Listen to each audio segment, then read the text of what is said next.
हाय सगळ्यांना, कसे सगळे बरे आहेत ना?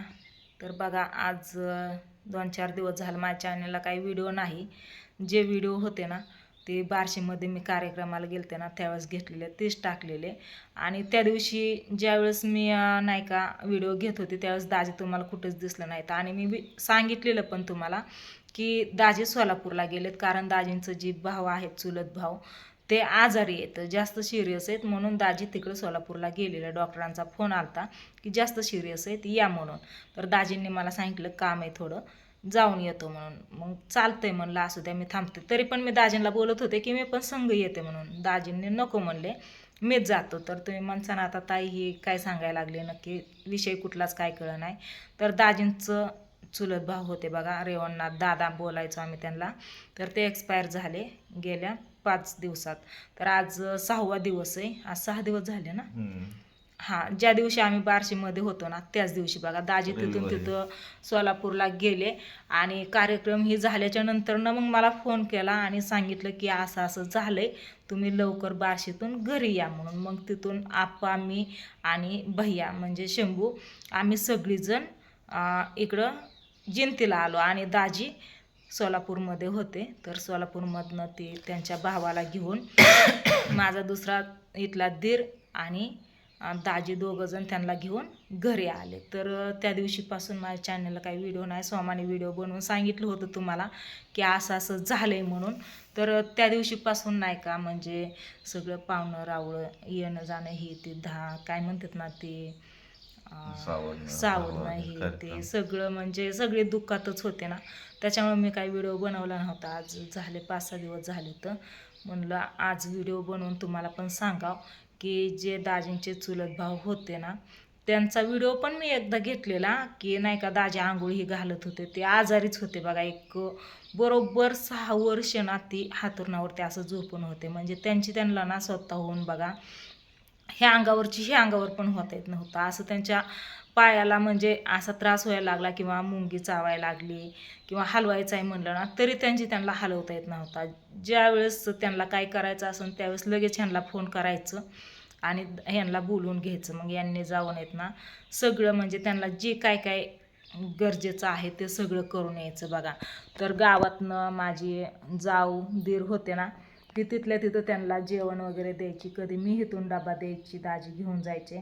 आणि त्यांचं जे काय करायचं असेल ना ह्या अंगावरची ह्या अंगावर, पाय हलवायचा, हात हलवायचं सगळं दाजी करायचे. तर त्यांचं फक्त अवयव म्हणजे ना फक्त तोंडाने बोलणं, इकडची इकडं पण मान करता येत नव्हती त्यांना बघा. फक्त हाताचं आज्यात हाळू चिटल्या इथं मोबाईल चलवण्यापुरतं त्यांचं हात चलत होतं. आणि तोंडाने खणखणीत बोलायचे, असा आवाज एकदम खणखणीत. असं वाटायचंच नाही की समोरच्याला की हां आजारी येतं म्हणून, असं वाटायचंच नाही. तर सोलापूरला ना इतक्या दिवस ती 6 वर्ष त्यांचा इथंच आम्ही सांभाळ केला. त्यांचं म्हणजे लहान लेकरासारखं सगळं जागेवर त्यांना नाही का स्वच्छता करणं, आंघोळ घालणं, दाढी कटीन, खाणं पिणं सगळं 6 वर्ष. आजकाल आहे ना सख्याला कोण बघत नाही. ते आमचे चुलत होते तरीसुद्धा दाजींनी मी कधी मध्ये रागराग केला पण दाजींनी एकही दिवस त्यांचा रागराग केला नाही. सगळं जिथलं तिथं त्यांना बघितलं बघा. आणि सोलापूरला गेले 2 महिने, का ज्या दिवशी वारले ना त्या दिवशी बरोबर 2 महिने झालते की सोलापूरला गेले. कारण त्यांना ना त्यांचा ते त्रास सहनच होत नव्हता. कारण 6 वर्ष झोपून एका जागेवरती होते ना त्याच्यामुळं अंगाला जखम पण व्हायला लागली होती. आणि सारखं ती नाही का रोज रोज कोण स्वच्छता त्यांना ठेवणार. त्याच्यामुळं 2-4 दिवसात ना असं स्वच्छ करायला दाजी जायचे. रोज रोज काय जात नव्हते, रोज जायचे.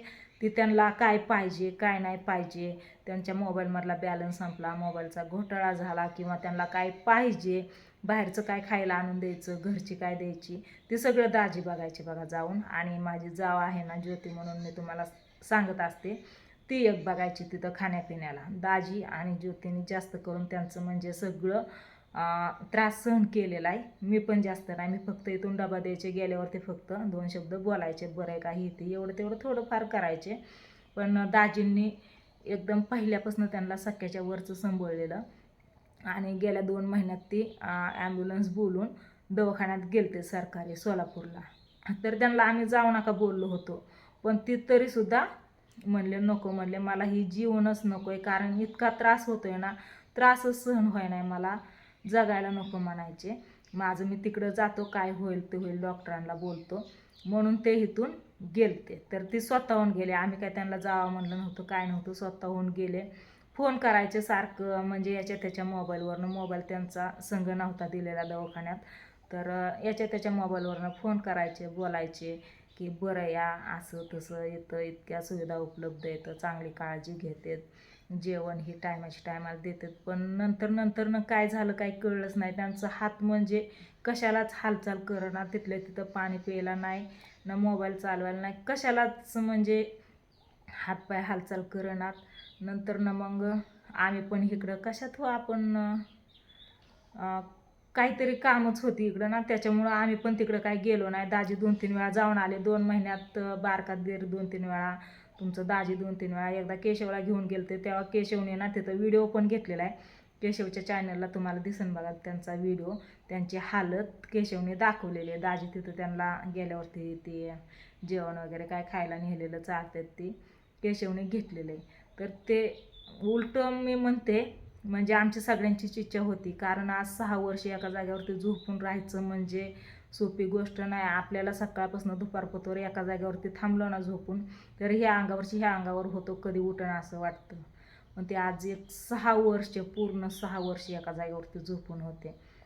आम्हाला सगळ्यांना सारखं वाटायचं ह्या त्रासातनं कधी मुक्त होत्या आणि काय माहिती. पण ते आपल्या हातात नसतंय ना, कुणाच्याच हातात नसतंय.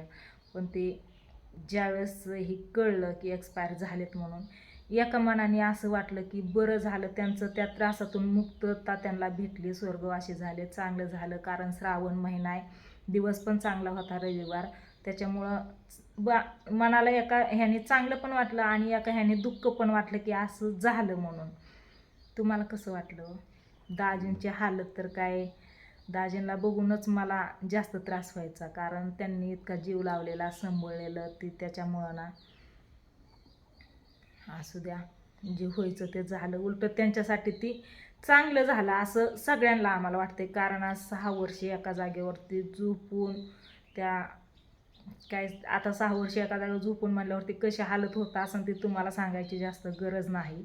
पण ती आम्ही एक 6 वर्ष झालं आम्ही त्यांना ती सांभाळत होतो, त्यांचा सगळा त्रास आम्ही सहन केला. आजकाल सख्याला सख्खं कोण बघत नाही, पण ते आमचे चुलत होते, पण आम्ही सख्याच्या वरचं त्यांना सांभाळलेलं होतं आणि तेच एक्सपायर झालेत. आज 6वा दिवस आहे.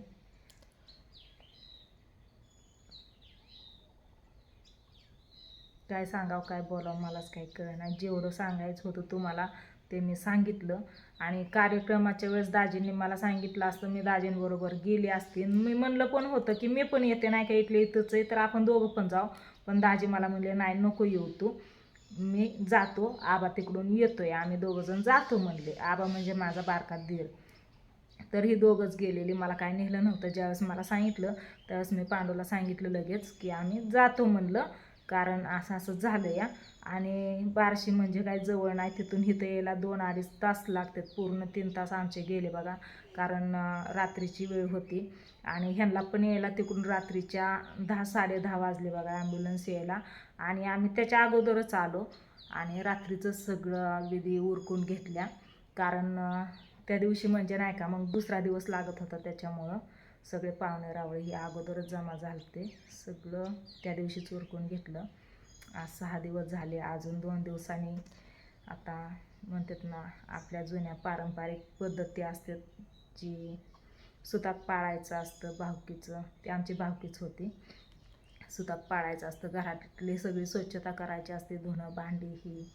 पण मी एक विचार करते की असं म्हणतात की पाळायचं असतं, सगळं स्वच्छता करायची असते, धुणं धुवायचं, भांडी घासायची, सगळं घरदारं पुसून घ्यायची. मग ज्या घरात वस्तू असतात, आपलं पीठ मीठ तेल मसाला इतर गोष्टी बऱ्याच काही असतात आपल्या घरात खाण्यापिण्याच्या, ती का नाही टाकून देत, ते सगळं ठेवते साईडला आणि बाकीचंच का स्वच्छ करून घेतात बरं? कशामुळं असं? ते जे गेलं ते गेलं, मग ते काय आपल्या घरात येऊन बसते का असं करायला? कशामुळं करतात?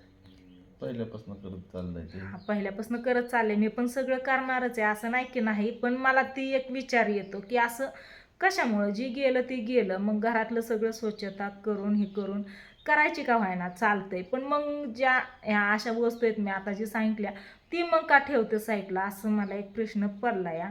बाकी काय नाही, मी सगळी स्वच्छता करणार आहे. आज 6 दिवस झाले, उद्या 7 दिवस, तर उद्यापासून सगळं दसऱ्यासारखं सगळं नाही का स्वच्छता करून घेणार आहे मी. सगळं धुणं भांडी घरं ही स्वच्छ करून घेणार आहे. तर असू द्या, असं झालंय बघा आमच्या इथं. त्याच्यामुळं मी काय व्हिडिओ बनवलं नव्हतं 2-4 दिवस झालं. म्हणलं आज बसलो या तर बनवावं एक व्हिडिओ. दाजींचं 2 शब्द ऐका. व्हिडिओ जसा चालू केलाय तसं मीच बोलते. काय जे झालंय ते सांगितलं ना. हां तेच म्हणजे ना. आपलं जे काय आता म्हणते चॅनलला व्हिडिओ नव्हता, हे ह्या कारणामुळेच नव्हतं ना. व्हिडिओ घेता येत होता, बनवता येत होता, पण तशी मानसिकता नव्हती ना व्हिडिओ घ्यायची, बनवायची, सांगायची आणि तुम्हाला आपल्या काय युट्यूब कुठल्या फॅमिलीला गोष्टी. तर रोजची रोज काय चाललंय हे तर बघायची आवड आहे. हां, आणि सोमाने सांगितलं होतं त्याच्यामुळं मग म्हणलं काय कुठून का व्हायना तुम्हाला कळलंय की असं असं झालंय, त्याच्यामुळं आपण पण सांगावं म्हणून त्याची काही गरज इतकी नव्हती, म्हणून मी व्हिडिओ नव्हता बनवला. भैया पण माझं बघा कालच गेलाय बारामतीला. इथंच होता माझ्यापाशी 4-5 दिवस. जसं आम्ही तिकडून बार्शीवरनं आलो तसं इथंच होता, कारण त्याचा सखा चुलता होता, त्याच्यामुळं ती पण इथून हलला नाही. स्वीटी, सागर, स्वीटीची सासू ही सगळी आलती, म्हणजे सगळी, आता ती सांगायची गरज नाही, सगळी आलती. पण कुणाचाच व्हिडिओ घेतला नाही, कारण ती व्हिडिओ घ्यायची परिस्थिती नव्हती, मानसिकता नव्हती आणि इच्छा पण नव्हती. त्याच्यामुळं व्हिडिओ काय घेतला नव्हता. म्हणलं आत्ता बसलोय तर आपण आपल्या यूट्यूब फॅमिलीला एक व्हिडिओ बनवून सांगू. आमचं का चॅनलला व्हिडिओ नाहीत आज 2-4 दिवस झालं, कारण ते सांगू म्हणलं. मग आता व्हिडिओ बनवायला घेतलेला आहे. तर दाजी मागाच्यापासून गप्प बसलेत, मीच बोलते, बडबड करते.